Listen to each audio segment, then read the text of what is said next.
আসসালামু আলাইকুম। নিজের বাগান বলে কথা। এই যে এখানে অনেক ডাটা রয়েছে। এখন রাত প্রায় কয়টা বাজে? 9টা বাজে। তো আমি এখান থেকে কিছু ডাটা হারভেস্ট করব, কারণ কুরবানি ঈদের মাংস খেতে খেতে একদম রুচিটা চেঞ্জ হয়ে গেছে। এর জন্য কিছু ডাটা সংরক্ষণ করছি, যাতে করে চিংড়ি মাছ দিয়ে ডাটাগুলো রান্না করতে পারি। আর এখন বাসায় গিয়ে রান্না করব। এই যে অনেকগুলো ডাটা নিচ্ছি।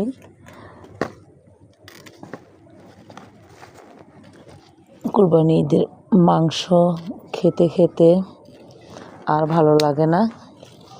এখন মনে করলাম একটু সবজি বা খাবার চেঞ্জ করলে হয়তো ভালো লাগবে।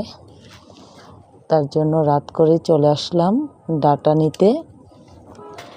তো অনেক সবজি রয়েছে, তার মধ্যে ডাটাটাকে বেছে নিয়েছি, কারণ দিনের বেলা প্রচুর রোদ থাকে, ছাদ থেকে কিছু নেওয়া যায় না।